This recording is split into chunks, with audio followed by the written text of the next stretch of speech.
Perkenalkan, saya Usama Ahmad, NIM 2023 33220.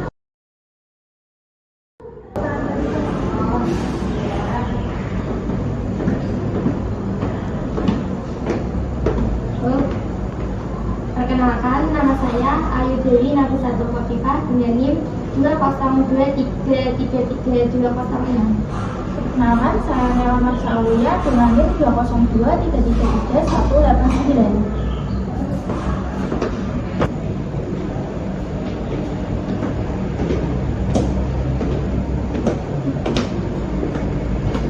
Perkenalkan, nama saya Mariana Putri Lestari dengan NIM 202333202. Perkenalkan, nama saya Rufus Manun dengan NIM 2023 33216.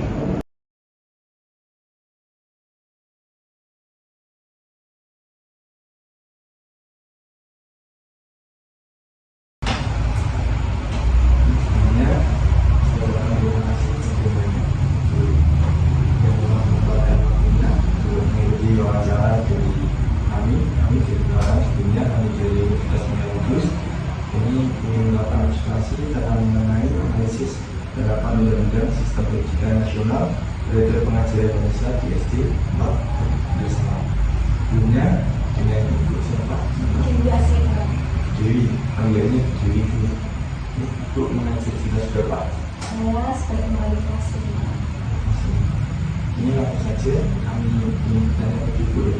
Yang pertama, dari saya sendiri, bagaimana Ibu menilai penyesuaian antara materi pembelajaran Pancasila sekolah desa dengan tujuan dan nilai-nilai yang terkandung di dalam Pancasila dan undang-undang Sidiknas? Dari menurut saya pribadi ya, untuk kesesuaian antara materi pembelajaran pendidikan Pancasila dengan Pancasila dan Sidiknas sendiri itu menurut saya sesuai. Karena apa? Karena materi pendidikan Pancasila sendiri itu kan pastinya sebelumnya sudah dikaji terlebih dulu dari kurikulum, dari penyusun materi, dari sekarang kan juga di kurikulum pelajaran itu mengedepankan profil pelajar Pancasila. Pastinya itu harapannya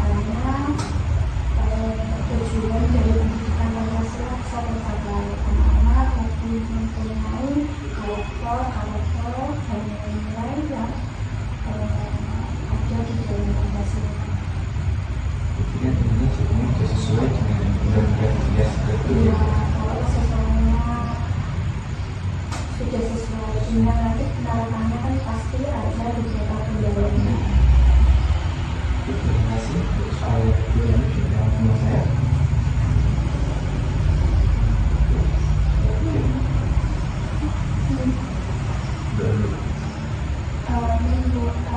Saya ingin bertanya, bagaimana strategi Ibu untuk dalam menerapkan nilai-nilai Pancasila dalam proses pembelajaran yang kelas? Kalau selama ini ya saya mengajar terutama mata pelajaran pendidikan Pancasila, untuk strateginya sendiri saya menyesuaikan dengan materialnya. Apabila dia materialnya seperti misal Rasulullah ini kan ada materi seperti jenis-jenis olahraga dan masalah kondisinya, jenis-jenis baju adat dan biasa dari provinsi mana, alat-alat musik tradisional dari provinsi mana. Untuk strateginya saya tidak mungkin membawa contohnya satu misalnya dari kelas. Saya bisa mengenalinya dengan menayangkan video pembelajaran atau kertas yang mendadak, atau kalau anak lebih cepat menghafal dan memahami, biasanya anak-anak searching di internet untuk mengetik gambarnya, kemudian nanti dibuat tugas kelompok. Jadi anak-anak satu kelompoknya bisa mengenal keberadaan budaya Indonesia seperti itu. Apabila misalnya materinya tentang karakter, mungkin strateginya bisa dengan contoh pendekatannya adalah misalnya dari sikap, dari nilai yang ada pendidikan saya dari kita contohkan.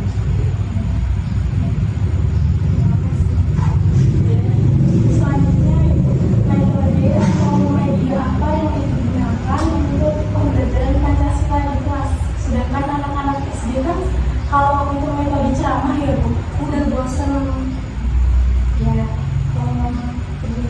Untuk metode sendiri dan media kan seperti tadi yang saya jelaskan, memang banyak teori yang bilang metode ceramah itu mudah bosan. Maka tetapi sebagai guru yang mengajar setiap hari, kita tidak bisa meninggalkan metode itu. Pasti tetap dipakai dalam sesi-sesi materi tertentu. Untuk metode atau media yang saya gunakan, saya jauh lagi tergantung materinya. Karena bidang materi itu dulu mencari metode atau penggunaan yang tepat. Jadi beberapa materi misalnya belum baca nanti dikasih itu. Kalau terakhir sebelum tes ini ada materi itu struktur kabupaten atau kelurahan. Nah itu mungkin saya tidak bisa menjelaskan secara teks detail anak tugas sekretaris desa itu satu ini juga ini tidak. Ya saya beri contohnya saja di informasi Pak mereka akan mengenal Pak Lurah ini mayoritas apa desa dari desa sini. Kalau Lurah itu tugasnya biasanya melakukan Pak Cahaya atau sekretaris desa itu tugasnya seperti itu. Kalau yang tidak bisa menggunakan media pembelajaran ya saya lebih ke komersial saja. Sesuai yang kalau analisisnya nanti dikasihkan setelah saya menjadi sama itu kurang lebihnya. Ada lagi tentang dulu berarti jadi kita dapat menjadi kesimpulan kalau kita mengajar itu lebih sesuai metode sama teorinya dia. materi karena mungkin materi yang satu tidak bisa materi yang satu cocok untuk menggunakan metode A, belum tentu metode B cocok untuk menggunakan materi yang lain. Seperti itu dalam pendidikan Pancasila ini. Baik, apakah Ibu mengalami kendala atau tantangan dalam menerapkan pemajaran Pancasila di SD 4 Bersama ini? Jika ada, apa saja kendala atau tantangan tersebut? Pasti semua guru saya yakin ada kendala atau kesulitan yang dialami dalam mengajar berbagai mata pelajaran. Mungkin terutama belajar sulit di kelas dulu. Kalau pendidikan Pancasila sendiri selama ini kendala saya itu di hafalan. Misalnya materi Indonesia ada 38 provinsi, ada 38 provinsi bisa hafal, tapi nanti turun lagi provinsi ini itu ada beberapa kabupaten dan kota-kota. Itu anak-anak kan cenderung lebih sulit menghafal ya. Berarti terkadang itu Bapak Ibu di sini juga itu kadang kalau ada waktu sendiri itu bisa mengatasinya dengan menuliskan lagu yang mudah dihafal seperti itu. Misalnya rumus apa kita juga bisa mengenal lagu, nama-nama kabupaten atau provinsi di Indonesia juga bisa mengenal lagu seperti itu. Tergantung kreativitas di masing-masing. Tapi kembali ke kemampuan anak kan berbeda-beda. Mungkin ada anak yang langsung cepat hafal dan paham, ada anak yang masih kesulitan. Jadi kendalanya terutama menghafal.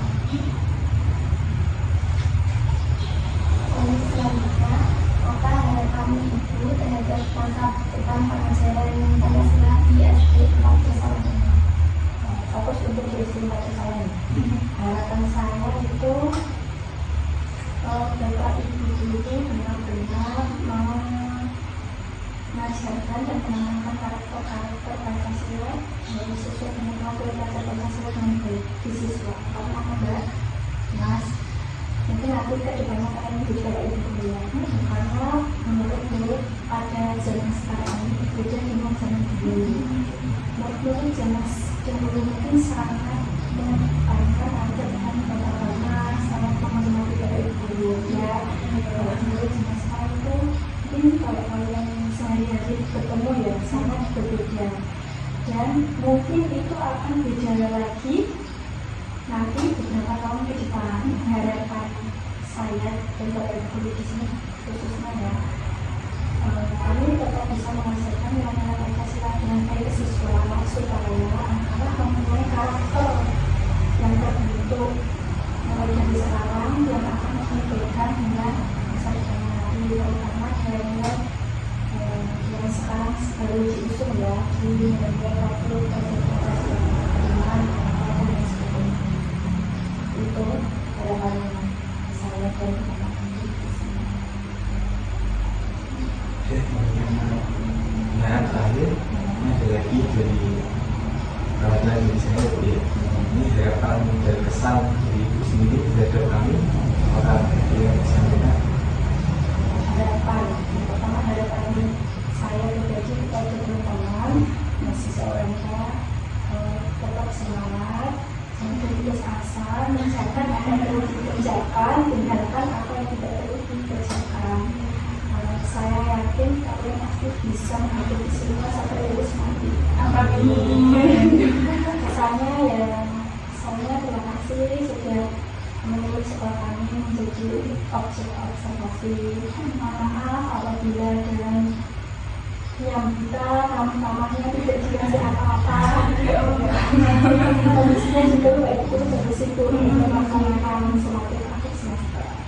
Dan maaf apabila jawaban saya kurang lengkap atau nanti bisa ditambahin sendiri. Terima kasih, maaf mengganggu waktunya Ibu. Tidak apa-apa, sama-sama. Semoga kita sama-sama mendapat yang baik. Dan itu bisa dulu. Tidak ada yang boleh pada tanya apa. Tidak boleh.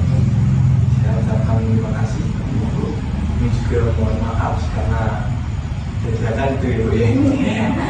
Karena kan kami niatnya juga sebenarnya itu kan ada rencana menghasilkan izin dulu itu kalau lain hari kalau bisa ya kita laksanakan karena deadline-nya 1 minggu sih kita itu bisa jadi Kalau biasanya mahasiswa itu begitu kesini izin Pak, hari ini saya melakukan observasi dulu ya, terus besok lagi pada surat terus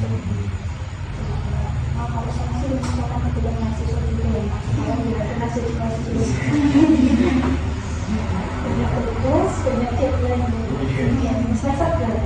Semester 2 ya? Ya?